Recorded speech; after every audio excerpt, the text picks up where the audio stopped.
जय हिंद दोस्तों, आपका बहुत बहुत स्वागत है हमारे इस एक और नए वीडियो में। तो आज के हम इस वीडियो में क्लास 10 का जो हिंदी का है वो हम रिवीजन क्लास को शुरू कर दिए हैं। यहीं से आपका जो रिवीजन क्लास का पार्ट है वो आपको मिलते जाएगा और भी सारे नेक्स्ट पार्ट जो हैं वो आपको वीडियो के डिस्क्रिप्शन में उनके लिंक दिए हुए हैं, तो वहाँ से जा कर के आप उन्हें देख लीजिएगा। तो चलिए वीडियो को शुरू करते हैं। अगर आप पहली बार आए हैं तो प्लीज़ चैनल को सब्सक्राइब कर दीजिए।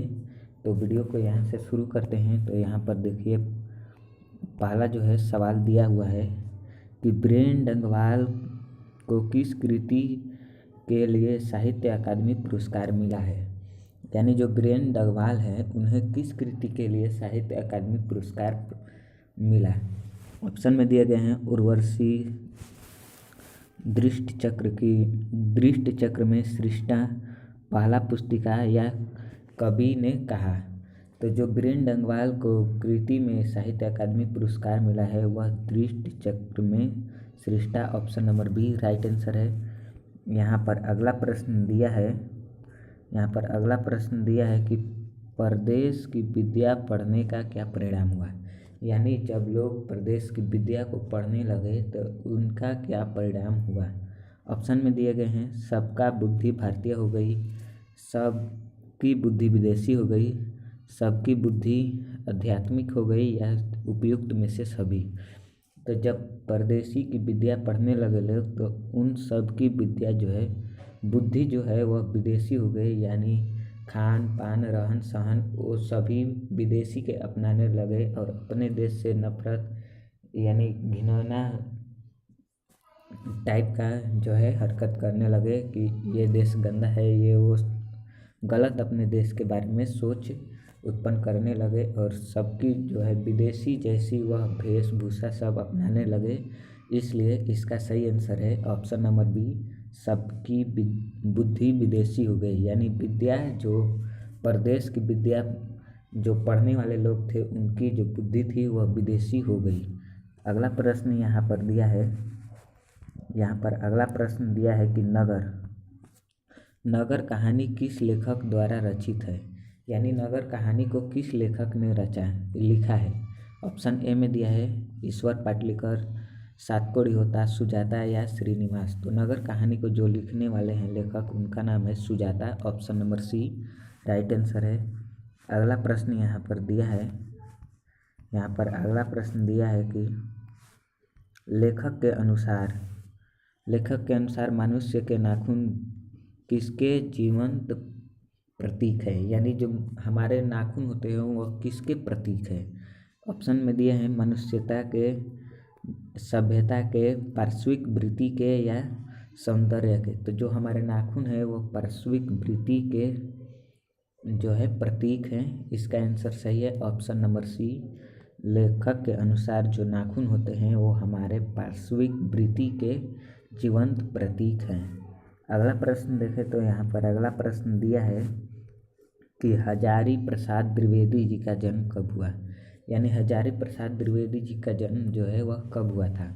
ऑप्शन दिए गए हैं 1907 ईस्वी में, 1906 ईस्वी में, 1905 ईस्वी में या 1904 ईस्वी में। तो हजारी प्रसाद जो द्विवेदी जी का जन्म हुआ था वो हुआ था 1907 ईस्वी में, option number A right answer है।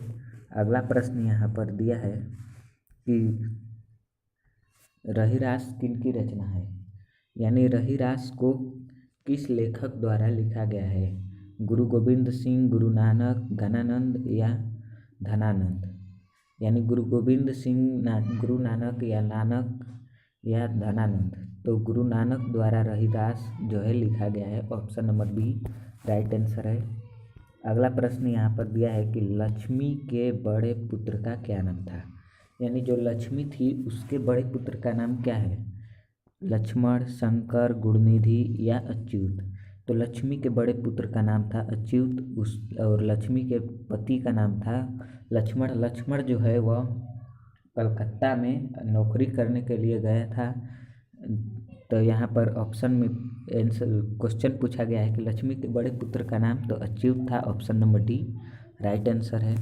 अगला प्रश्न यहाँ पर दिया है कि एक वृक्ष की हत्या में कवि शहर को किसको बचाने की बात करते हैं। यानी जो एक वृक्ष की हत्या कविता है उसमें जो कवि जो है किस शहर को किससे बचाने की बात करते हैं।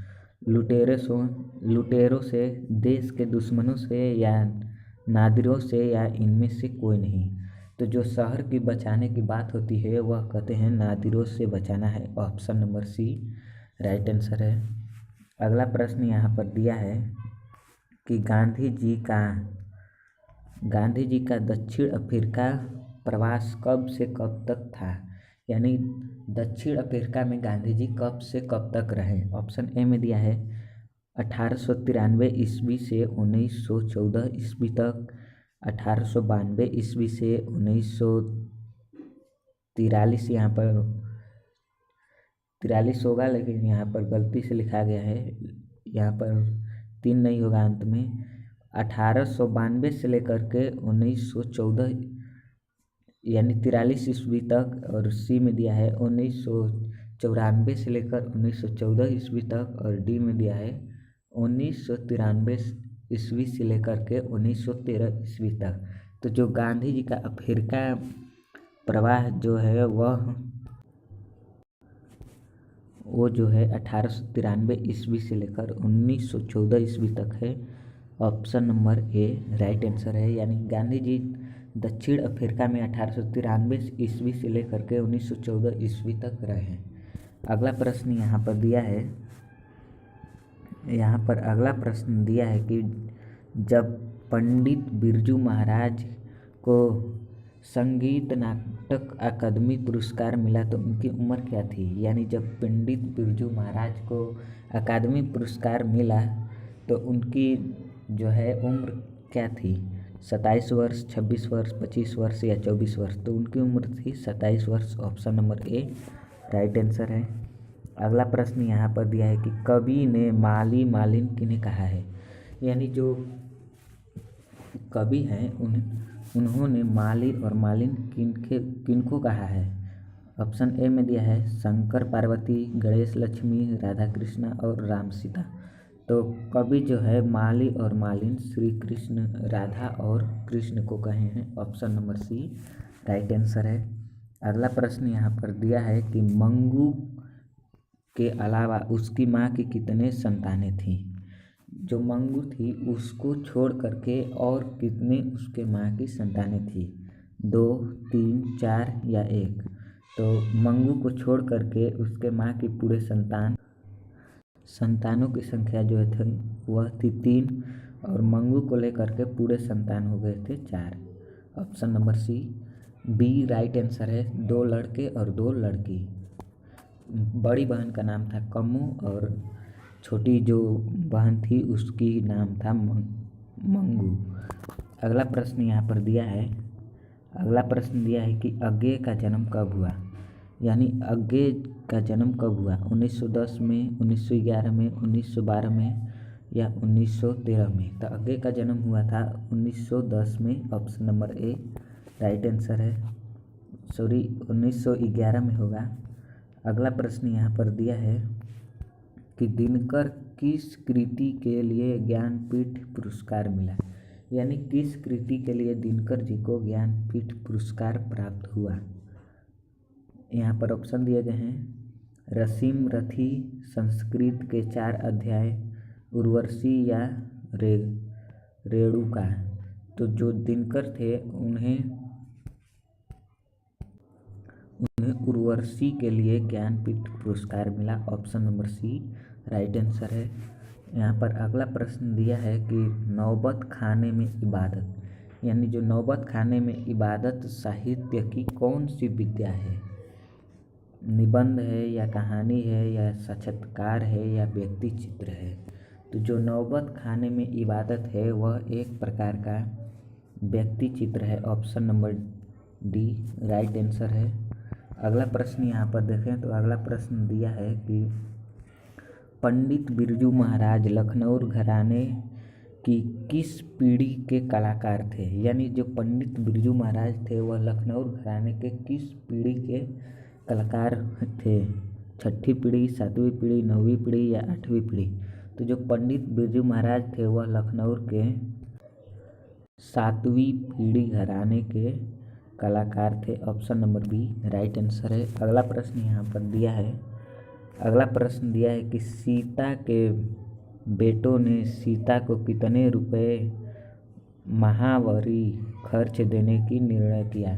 यानी जो सीता थी उसे उनको बेटे ने कितने रुपए पूरे महीने में खर्च के लिए देने की बात की थी।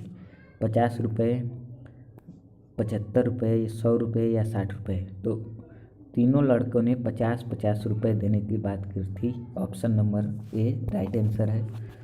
यहाँ पर अगला प्रश्न दिया है कि उत्तर भारत से नागरी लिपि के लेख कब से मिलने लगे हैं। यानी जो उत्तर भारत से नागरी लिपि के लेख कब से मिलने लगे हैं। 8वीं सदी से, 6ठी सदी से, 9वीं सदी से या 4थी सदी से। तो उत्तर भारत से नागरी लिपि के जो है लेख वो 8वीं सदी से मिलने लगे थे। ऑप्शन ए राइट आंसर है। अगला प्रश्न यहाँ पर दिया है। अगला प्रश्न दिया है कि बहादुर को कितने रुपए चोरी के इल्जाम लगा था। यानी बहादुर को कितने रुपए चोरी का इल्जाम लगाया गया, झूठा आरोप। 11 रुपये का या 10 रुपये का, 12 रुपये का या 13 रुपये का। तो 11 रुपये का लगाया गया था। अगला प्रश्न यहाँ पर देखें तो अगला प्रश्न यहाँ पर दिया है कि भारत माता कविता में भारत का कैसा चित्र प्रस्तुत किया गया है। यानी जो भारत माता कविता है उस कविता के अनुसार भारत का कैसा जो है चित्र प्रकट किया गया है। आदर्श, काल्पनिक, अध्यय, यथार्थ या इनमें से कोई नहीं। तो भारत माता का जो स्वरूप है वह यथार्थ प्रस्तुत किया गया है। Option number C right answer है। अगला प्रश्न यहाँ पर दिया है कि जातीय अस्मिता की दृष्टि से इतिहास का प्रवाह कैसा है। यानी जातीय अस्मिता की दृष्टि से जो है इतिहास का प्रवाह कैसा है। विंछनीय, अविंछनीय, विंछनीय और अविंछनीय दोनों या इनमें से कोई नहीं।